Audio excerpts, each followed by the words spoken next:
Hi friends, spicy kitchen ಚಾನಲ್ಗೆ ನಿಮ್ಮೆಲ್ರಿಗೂ ಸ್ವಾಗತ. ನೋಡಿ, ಇದು ಕೇರಳ ಸ್ಟೈಲ್ ಪರೋಟ. ಲೇಯರ್ ಇರುತ್ತೆ. ಇದು ನೋಡಿ ಎಷ್ಟು ಲೇಯರ್ ಆಗಿ ಬಂದಿದೆ. ಮೇಲೆ ಕ್ರಿಸ್ಪಾಗಿ, ಒಳಗಡೆ ಸಾಫ್ಟಾಗಿ, ತುಂಬಾ ಟೇಸ್ಟಿಯಾಗಿ ಬರುತ್ತೆ ಇದು ಪರೋಟ. ಕೇರಳದಲ್ಲಿ ಫೇಮಸ್ ಇದು ಪರೋಟ. ಕೇರಳ ಪರೋಟ ಅಂತಲೂ ಅಂತಾರೆ, ಲಚ್ಚಾ ಪರೋಟ ಅಂತಲೂ ಕರೀತಾರೆ ಇದನ್ನು. ತುಂಬಾ ಲೇಯರ್ಸ್ ಬರುತ್ತೆ, ತುಂಬಾ ಸುಲಭ. ಈ ಕಡೆ ಡಾಬಾ ಹೋಟ್ಲುಗಳಲ್ಲಿ ಮಾಡ್ತಾರೆ ಇದನ್ನು. ತುಂಬಾ ಟೇಸ್ಟಿಯಾಗಿರುತ್ತೆ. ಈ ಥರ ಹೊಡ್ಕೋಬೇಕು ಅದನ್ನು. ಈ ಥರ ಹೊಡೆದು ಲೇಯರ್ ಬರ್ಸ್ಕೋಬೇಕು ಇದನ್ನು. ಇದು ಮಾಡೋ ವಿಧಾನ ತುಂಬ ಸುಲಭ.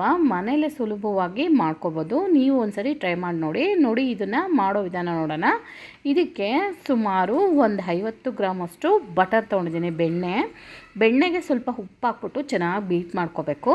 ಈ ಥರ ಮಾಡೋದ್ರಿಂದ ಚೆನ್ನಾಗಿ ಬರುತ್ತೆ ಪರೋಟ ಹಿಟ್ಟು ಕಲಸೋಕ್ಕೆ. ಇದಕ್ಕೆ ಸುಮಾರು ಒಂದು 1/4 kg ಮೈದಾ ಹಿಟ್ಟು ಹಾಕಿದ್ದೀನಿ. ಸ್ವಲ್ಪ ಉಪ್ಪು ಹಾಕ್ಕೊಂಡಿದ್ದೀನಿ, ಸ್ವಲ್ಪ ಶುಗರ್ ಹಾಕೋದ್ರಿಂದ ಒಳ್ಳೆ ಕಲರ್ ಬರುತ್ತೆ. ಇದನ್ನು ನಾರ್ಮಲ್ ಚಪಾತಿ ಹಿಟ್ಟು ಥರನೇ ಕಲಿಸ್ಕೋಬೇಕು. ಇದನ್ನು ಸ್ವಲ್ಪ ಗಟ್ಟಿಯಾಗಿ ಕಲಿಸ್ಕೋಬೇಕು. ತುಂಬ ಗಟ್ಟಿ ಆಗಬಾರ್ದು, ಸಾಫ್ಟು ಆಗಬಾರ್ದು, ಮೀಡಿಯಮಾಗಿ ಇದನ್ನು ಕಲಿಸ್ಕೋಬೇಕು. ನೋಡಿ, ಚೆನ್ನಾಗಿ ಕಲಿಸ್ಕೋಬೇಕು. ಇದನ್ನು ಕಲಿಸೋದು, ಇದನ್ನು ನಾದೋಕ್ಕೆ ಒಂದು 1/4 ಗಂಟೆಯಿಂದ 20 ನಿಮಿಷ ಹಿಡಿಯುತ್ತೆ. ಇದನ್ನು ಚೆನ್ನಾಗಿ ನಾದ್ಕೊಳ್ಳೋಕ್ಕೆ. ಇದು ಎಷ್ಟು ಚೆನ್ನಾಗಿ ನಾದ್ತೀವೋ ಅಷ್ಟು ಚೆನ್ನಾಗಿ ಬರುತ್ತೆ ಪರೋಟ.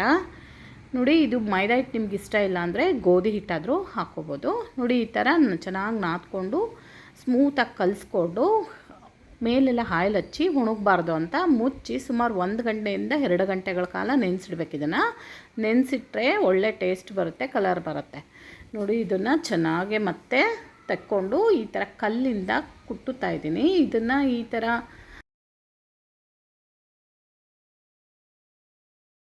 ಕಲ್ಲಿಂದ ಕುಡ್ತಾ ಇದ್ದೀನಿ. ಇದನ್ನು ಚೆನ್ನಾಗಿ ಸುಮಾರು ಒಂದು 10 ನಿಮಿಷದಿಂದ 1/4 ಗಂಟೆವರೆಗೂ ನಾದ್ಕೊಂಡು ಇದನ್ನು ಕಟ್ ಮಾಡ್ಕೊಂಡಿದ್ದೀನಿ.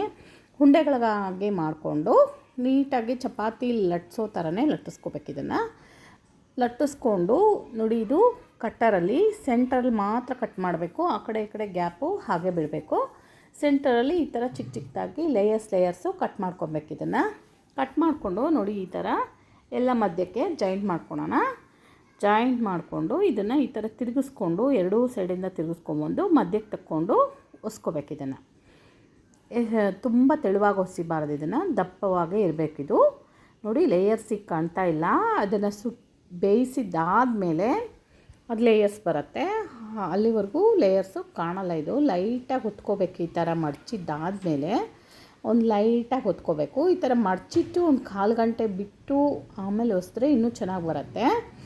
ನಾನು ಎಮರ್ಜೆನ್ಸಿಗೆ ಅದೇ ಥರ ಉಸ್ಕೋತಾ ಇದ್ದೀನಿ.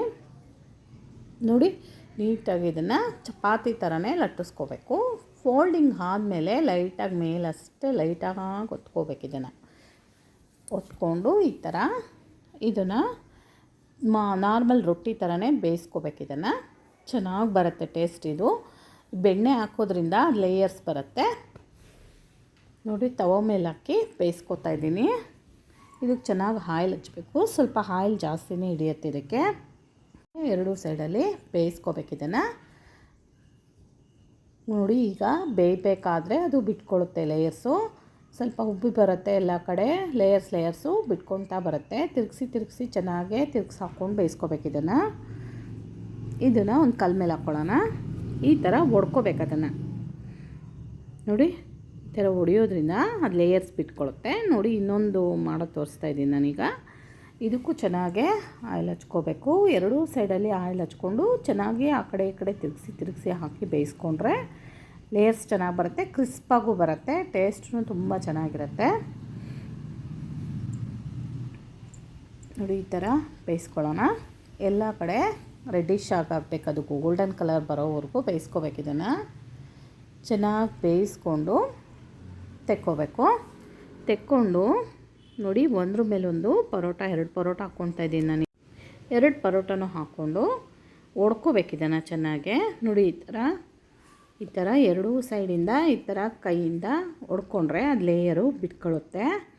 ಚೆನ್ನಾಗಿ ಲೇಯರ್ ಬಿಟ್ಕೊಂಡು ಪೊದ್ರವಾಗಿ ಬರುತ್ತೆ. ಇದು ತುಂಬಾ ಟೇಸ್ಟಿಯಾದ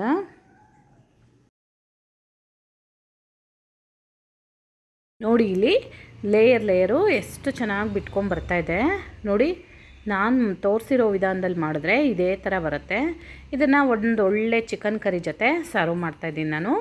ನೋಡಿ ಚಿಕನ್ ಕ್ಯಾಪ್ಸಿಕಮ್ ಕರಿ, ಅದು ಕರಿ ಜೊತೆ ಪರೋಟ ತುಂಬಾ ಟೇಸ್ಟಿಯಾಗಿರುತ್ತೆ. ಬಿಸಿ ಬಿಸಿ ಪರೋಟ ಸರ್ವ್ ಮಾಡ್ಕೊಂಡು ತಿಂದರೆ ನೋಡಿ ಲೇಯರ್ಸು ಎಷ್ಟು ನೀಟಾಗೆ ಬಂದಿದೆ, ಎಲ್ಲೂ ಸಾಫ್ಟ್ ಆಗಿಲ್ಲ, ಜಾಯಿನ್ ಆಗಿಲ್ಲ, ಲೇಯರ್ಸು ನೀಟಾಗಿ ಬಂದಿದೆ. ಈ ಚಿಕನ್ ಕರಿ ಜೊತೆ